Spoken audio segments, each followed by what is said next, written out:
አንቺ ሾካካ ደሞ እዚህ ምን ታረጊያለሽ? ይሄን ሾካካ ስትለኝ አንቺ ምን ሆነሻል? ክብር አይወድልሽም እንዴ? ለነገሩ ነኝ ጥፋተኛ። ይሄን የመሰለ ምግብ ደፋ ቀና ብዬ ሰርቼ ማምጣቴ። አንቺ ምግብ ሰራሽ? ሊያውም ደግሞ ለኔ። ይሄ እኮ በጣም የሚገርም ነገር ነው። ቆይ ግን መርዝ ነው ወይስ ሌላ ነገር? ሰው ሁሉ እንዳንቺ ነው አይደል የሚመስልሽ? እኔ ግን ላንቺ አስቤ ነበር። በጠዋት እንቅልፌን ሳልጨርስ ተነስቼ እንደፋ ቀና ብዬ ይዤልሽ የመጣሁት። አይ አያስፈልግም። ከፈለሽ ራስሽ እያረፍሽ ቢው። ደግሞ ስሚ፣ ድጋሜ እዚህ ቦታ ድርሽ እንዳትይ። ለምን እንደመጣሽ በደንብ አድርጌ ያውቃለሁ። ታይዋ የማትረቢ እኔ ራሴ እያረፍኩ በለዋለሁ። እሺ ድሮም አንቺ ሲያዝኑልሽ አትወጂም። አዎ አልፈልግም። በተለይ ደግሞ አንቺ እንድታስቢልኝ አልፈልግም። እሺ ይሉ ንቀቷል። በቆምኩበት እንኳን ትታኝ ስትሄድ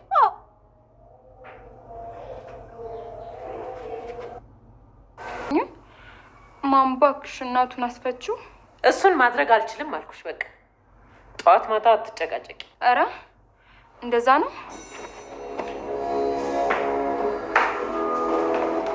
እንደዛ ማድረግ አትችይማ። ማም ከልቤ ነው የምልሽ። ራሴን ነው የማጠፋው። አንቺ ምንም ነገር ከፈለግሽ ማድረግ እንደምትችይ አውቃለሁ። አሁኑን አስፈችው።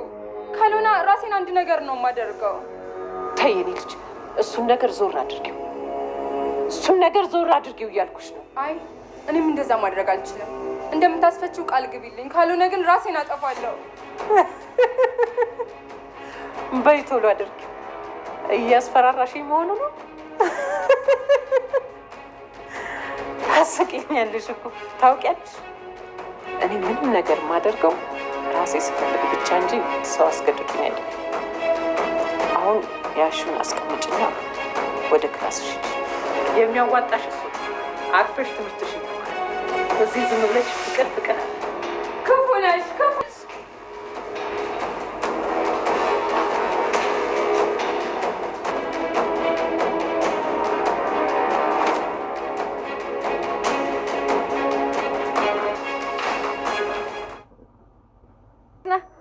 አሁን በደንብ ተስማምተዋል። የምር እስር ቤት የገባት ምስልም በደንብ ተመችተዋል። ምግብ በደንብ ነው እንደሚያበሏችሁ። በደንብ አለ ምግብ። ወይዘሮ ሉሊት እዚህ ቆይ ምን ልፈልግ እችላለሁ? ምግብ ይዤልህ ነው የመጣሁት። አንተ ግን እንዲሁ ስትታይ በደንብ የተመቸ ነው የምትመስለው። አይ ሉሊት፣ አንቺ ምግብ ለኔ የሰራሽ እንዴ? ቆይ ሉሊት ማነው ምግብ መስራት አትችልም ያለው እንዴ? እና ደግሞ እዚህ እስር ቤት ምግብ እየበላችሁ እንዳትታመሙ ብዬ አስቤ ነው። እኔ እኮ በጣም ለሰው እኮ በጣም ነው የማስበው እንዴ። ይኸውልህ ደግሞ ምንም እንዳታስብ እሺ። ሁሌ ብትታሰርም ምንም እንዳታስብ። እኔ ሁሌ ምግብ እያስኩልህ እመጣለሁ። እሺ ባትፈታም እንዳታስብ። 100 ዓመት ብትታሰር እንኳን 100 ዓመት ሙሉ በየቀኑ እየመጣሁ ምግብ ይዤልህ እመጣለሁ። እንዳታስብ። እስቲ ዝም ብለሽ አለፍለሽ። ይልቅ አሁን እኔ ምንም አይነት ምግብ አልፈልግም እና ይዘሽ የመጣሽውን ይዘሽ ተመለሽ እና ድጋሚ ይዘሽ እንዳትመጪ። እውነቴን ነው። ጽን ካንተ በፊት ነበር ያስጠራኋት። እሷም እንዲህ ነበር ያለችኝ። አንድ አይነት ነገር ነው የተናገራችሁት።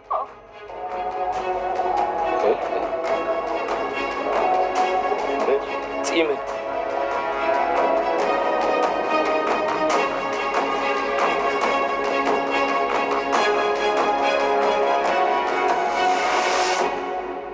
ሰላም ሰላም፣ ውድና የተከበራችሁ የቻናሌ ቤተሰቦች እንዴት ዋላችሁ? ሰላማችሁ ይብዛልኝ። እንዲሁም ደግሞ የሐረግ ድራማ አፍቃሪያንና ወዳጆች በክፍል 10 እንግዲህ እንደተመለከት ነው ያፌት እጽ እንድትፈታ ላቤል እየነገረው ነበረና እንዲሁም ደግሞ ማን እንደሆነ አላቅም አመልክቶ ያሳሰራት፣ ግን መፈታት አለባት፣ እዛ መቆየት የለባትም በማለት ያፌት እንግዲህ አቤልን እሱ አይደለች የሚወጋችኝ ብለህ አስፈታት እያለው ነበረ ማለት ነው። እንዲሁም አቤል ግን እኔ ነኝ ደውዬ ለፖሊሶች ያመለከትኩት እንዲሁም ደግሞ እኔ ነኝ አመልክቼባት ያሳሰርኳት ሲል ነግሮት ነበረ። ያፌትም በጣም እየተናደደ እያለ እንግዲህ በዚህ ላይ ነበረ ያለቀው። ዛሬ ደግሞ በጣም ብዙ ነገር ተፈጥሯል ማለት ነው። አንደኛ ናታን እንግዲህ የፂን መታሰር ሰምቷል ማለት ነው። እንግዲህ የፂን መታሰር የሰማው በወይዘሮ ሉሊት አማካኝነት ነው። እንግዲህ ያው ሉሊት በዚህ ድራማ ላይ በጣም የምታናድደንም የምታስደስተንም ሴት ናት ማለት ነው። በጣም በሚገርም ሁኔታ እንግዲህ ምግብ ሰርታ ወደ ያፌት ጋር ይዛ ለመሄድ ባሰበችበት ሰዓት ነው የነገረችው ማለት ነው። እንግዲህ መጀመሪያ ሄደችው ፂ ጋር ነበረ። ፂ ግን የእሷን ምግብ እንደማትፈልግ እንዲሁም ደግሞ መርዝ አድርገሽበት ይሆናል የመጣሽው በማለት መልሳታለች ማለት ነው። እንግዲህ ያፌት የፂን መታሰር ሰምቷል። ምን የሚፈጠር ይመስላችኋል? እንዲሁም ደግሞ ከፂና ከናታን ማን ቀድሞ ይፈታል? ፂንስ ማን ያስፈታታል ብላችሁ ታስባላችሁ? ሀሳብ አስተያየታችሁን ኮመንት ላይ ያስቀምጡ። እንዲሁም ደግሞ ናታንንስ ማን ያስፈታዋል ብላችሁ ታስባላችሁ? ያው እንግዲህ የናታንን ኬዝ እንግዲህ የዲያራ ቤተሰቦች ይዘውታል ማለት ነው። ምናልባት የዲያራ ቤተሰቦች እነሱ ሊያስፈቱት ይችላሉ ብዬ አስባለሁ። ግን ፂ በእርግጠኝነት ማን እንደወጋት በስነ ስርዓት ያመለከተባት አቤል ስለሆነ እሱ ራሱም ስለተወጋ እንግዲህ ፂ ታስራለች ማለት ነው። እንግዲህ አጋጣሚ መረጃ ከጠፋና እንደዛ አድርገው ልትፈታ ከቻለች ነው እንጂ ፂ በስነ ስርዓት ክስ ተመስርቶባታል ማለት ነው። ናታን ግን ያው በጥርጣሬ ነው እንጂ እንዲሁም ደግሞ ሰውየው መጨረሻ ጊዜ ስልክ ስለደወለበት እንጂ ምንም ያጠፋው ነገር የለም። በነገራችን ላይ ሁለቱም በማያውቁት ነገር እንዲሁም ደግሞ በችኮላ ነው የታሰሩት ማለት ነው። አንደኛ ናታን ማን እንዳሳሰረኝ አላቅም ሲላት እንግዲህ የምታውቀው ቪዲዮ ስለነበረ ቸኮላ ሄዳ ያፌትን ያገኘች መስሏት፣ እንዲሁም ደግሞ ናታንን ያፌት ያሳሰረው መስሏት ነው ሄዳ የወጋችው። ግን ያሳሰረውም ያፌት አልነበረም፣ ያገኘችውም ያፌትን አልነበረም። እንግዲህ በችኮላ ሄዳ አቤልን ነበረ የወጋችው ማለት ነው። እንግዲህ ናታን ደግሞ አቤል ወደ ቤቱ እንዲሄድና እናቱ ጋር መታከም እንዲሁም ደግሞ እዛ እንዲሻለው ማድረግ እንዳለበት እያስጠነቀቀው ነበረ። አቤልም ግን ሚስትህ እኮ ትተኸኝ መሄድ የለብህም ብላ ነግራኛለች፣ ምክንያቱም እኔ ከሄድኩኝ ብቸኝነት ይሰማኛል ብላለች። ይሄው ፊትህ ናት፣ አሁን መጠየቅ ትችላለች ሲለው እንግዲህ ኤፉም ማው መሄድ የለበትም ብላ ኤፉም ከዚህ በፊት አቤል የያዘው ቪዲዮ ስላለ ለያፌት ይምሰል እንዳትሄድ ብለዋለች ማለት ነው። እንግዲህ ዲያራም ለእናቷ እንግዲህ ናታንን እንድታስፈታላት እየነገረቻት ነበረ። እናትየዋም እንግዲህ ምን ሆነሽ ነበረ ከዚህ በፊት ከወንድምሽ ጋር እንደዛ ስትሆኝ የነበረው ምን ሆነሽ ነው የተቀየርሽው በማለት ጠይቃታለች ማለት ነው። እንግዲህ እንደዛ ልትሆን የቻለችው አባቷን እንደገደለችው ስለሰማችና እንዲሁም ደግሞ ከወንድሜ ጋር አባቴን እንደገደልሽው ስታወሩ ስለሰማሁኝ ነው ባለቻት ሰዓት በጣም ነው የደነገጠችው ማለት ነው። እንዴት እንደዚህ ታደርጊያለሽ? እኔን ሳትጠይቂኝ እንዴት ይሄን ያህል ርቀት መሄድ አለብሽ ብላ በጣም እንግዲህ በመናደድ መልሳላታለች። ልጅቷም እኔ እኮ በጆሮዬ ነው የሰማሁት ብላ መልሳለች ማለት ነው። በጣም ነው የደነገጠችው ሴትዮዋ። ለዚህ ነው ማም ካስቀየምኩሽ ይቅርታ፣ ግን እናቱን አስፈችልኝ ስትላት ይሄ ብቻ በቂ አይደለም፣ አትጨማለቂ፣ አርፈሽ ትምህርትሽን ተማሪ በማለት አስጠንቅቃታለች ማለት ነው። እንግዲህ ናታንን እሷው ናት ልታስፈታው የምትችለው፣ ምክንያቱም ያው ኬዙን የያዘችውም እሷ ስለሆነች፣ አንደኛ ደግሞ ናታንን ማንም ሰው ሊያስፈታው ይችላል። ምክንያቱም አንደኛ እሱ አልገደውም፣ ሁለተኛ በጥርጣሬ ነው የታሰረው፣ ምንም አይነት መረጃ እሱ ላይ ሊኖር ስለማይችል ማለት ነው።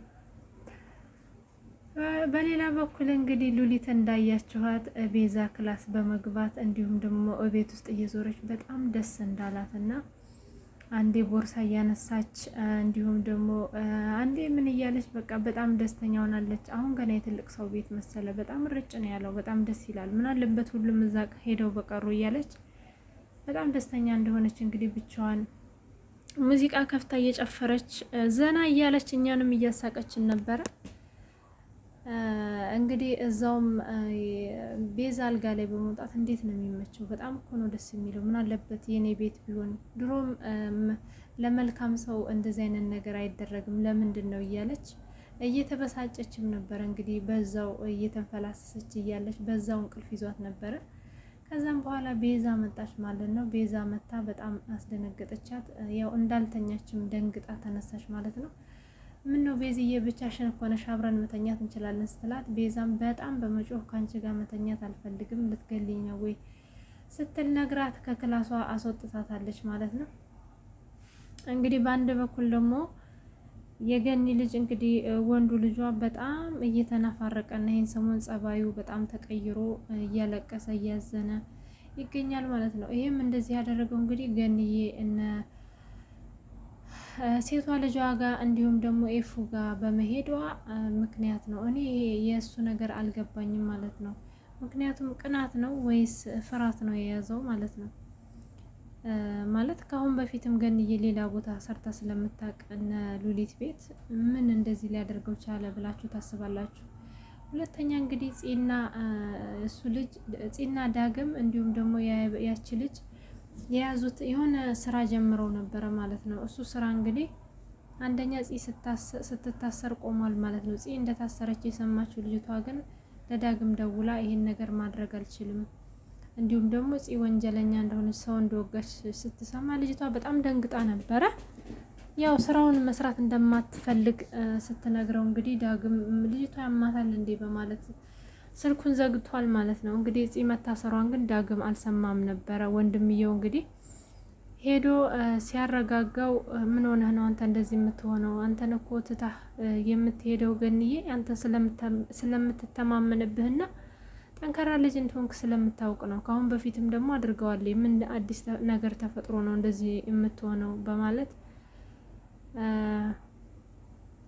አጽናንቶታል ማለት ነው አጎትየው። አጎቴ ያው እውነት ነው ግን አሁን አልቻልኩም፣ በጣም ደብሮኛል፣ እናቴም የሄደች አሁን እመጣለሁ እያለች አትመጣም ብሎታል ማለት ነው። ተው እባክህ ይሄንን ምንም አይደለም ገንዬ ትመጣለች ብሎታል። ግን አዲስ ነገር ተፈጥሯል፣ ፂ ታስራለች ሲልም ነግሮታል ማለት ነው። እንግዲህ በጣም ደንግጦ እንዴት ታሰረች በምን ምክንያት ሲለው አቤልን ወጋችው። እንዴት ፂ ይሄንን አታደርግም፣ እንዴት ትወጋው ቻለች? አዎ ወጋችው ይለዋል። የወጋችበትን ምክንያት እንግዲህ ፂ እንደተናገረችው ወንድሟ ስለታሰረ በጣም ስለተበሳጨው ነው ብላ ነው ዝም ብላ ድፍና አድርጋ የነገረችው። ያንን የነገረችውንም መልሶ እንግዲህ ነግሮታል ማለት ነው ለዳግም።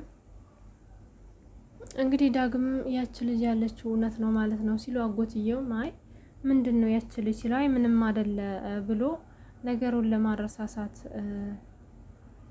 ፈልጎ ያው ነገሩን አረሳስቶታል ማለት ነው። ግን በሌላ በኩል ደግሞ ጽዬ እንዳያችሁት ቤቷ ችግር ማናት ኤፍራታ ቤቷ ችግር ተፈጥሯል ማለት ነው። ገንዬ ምሳ ቁርስ እያቀረበች እያለች አብረው እንዲበሉና እሷ አብራቸው ስለምትበላ በጣም ደስተኛ እንደምትሆን እየነገረቻት ነበረ። ገንዬም አንቺ ደስተኛ ከሆንሽማ አብሬያችሁ በላለሁ ስትል እንግዲህ ያፌት በጣም ጮሆባት ነበረ። ገንዬ ላይ ቦታሽን አታቂም ወይ? እንዴት ሰራተኛ ካሰሪው ጋር ይበላል?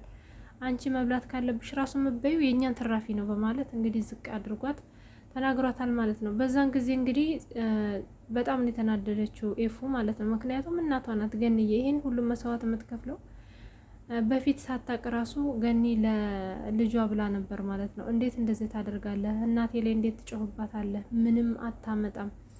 የጀመርከው ሴራ አንድ በአንድ ሲፈርስ ታየዋለህ በማለት ነግረዋለች ማለት ነው።